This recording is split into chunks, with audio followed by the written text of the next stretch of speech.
let's say someone takes my back and they get that body triangle in. Body triangles suck because if Frank's using it right, yeah, he's just extending, and that really, really sucks. So let's think about ways how to get out of this body triangle.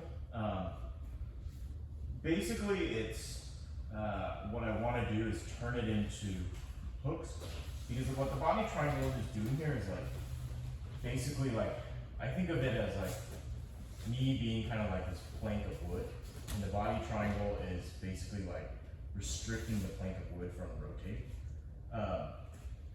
So first thing I do is I'm always protecting my neck up here.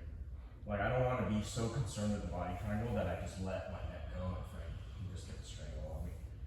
So I think you guys saw when I was doing situationals with you guys, like the first way is to just slip this leg under, and then what I'm doing is I'm knocking the lock of this foot that's right here downwards into hooks. And then what I'm immediately doing as it turns into hooks is I'm misaligning my shoulder line from his chest, and I'm misaligning my hips. So those two things must happen in order for me to start getting out. But what happens when we don't do this and he has a body triangle and I just misalign my shoulder? He's gonna be able to just reset most of the position. He's gonna be able to pull me back. Now the top and bottom are aligned again, now it's screwed.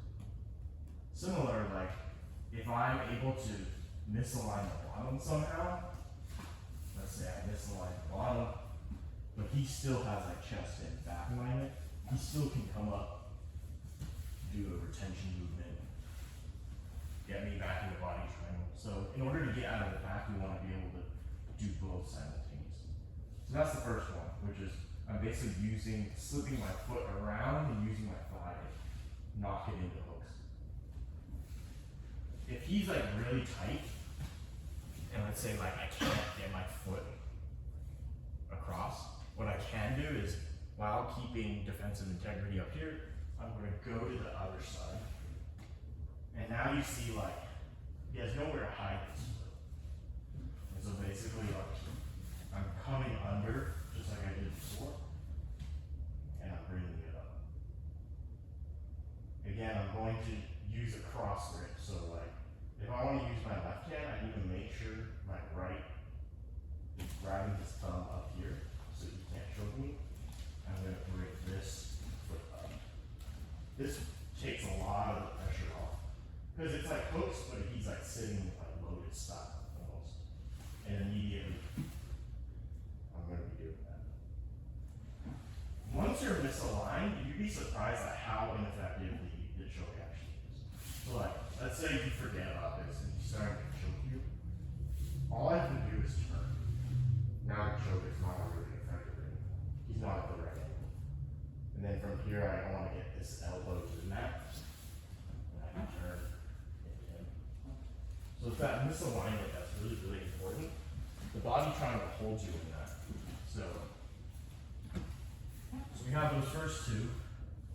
The one where we're knocking off the thigh, the one where we go to the other side. And then the last one that I'll do today is body triangles have a very good on the lock side way to control this side of the hip. But you notice that like, even though it's tight, I can still move this bottom hip. You see that? All I'm doing is I'm taking the leg closer to the mat and I'm basically walking it backwards. So I'm using sort of a misalignment here without breaking the lock. From here I can just like start turning into him. And there's really nothing he can do because it's hard for him to stop the rotation. And if I get this far, then I'm just going to start trying to get this elbow across. And now it goes guard. Of course, you want to keep defensive integrity above until you achieve the angle that you feel like you're no longer going to be threatened by his choke. But yeah, try to stop him from rotating.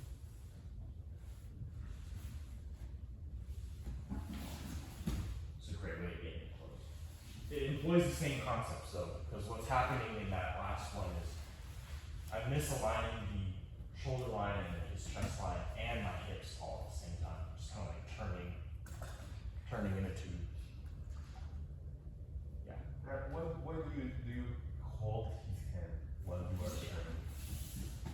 I hold it at thumb line. So anytime I'm feeling threatened by a choke, I don't go here because it's not the end of the lever. Some people can actually just like go all the way like that and choke me still. I look for that thumb. When you are rotating. Oh, when I'm rotating. So I'm just here. Yes. And then as I rotate, I can just keep that same grip. Water. It's just like a primary defense hand. Primary defense hand, secondary defense hand. I'll rotate. And then if Frank tries to choke me, he can't really do that. Even if I let go now, maybe there's like some sort of head and arm here, but like, I don't think there's a lot of attacks that are going to be very effective from here. And then I could even like start using this hand to strip, make it easier for me to come up. All right, we're a little over on time, but if you guys can stick around, maybe just drill this for a couple minutes and then we'll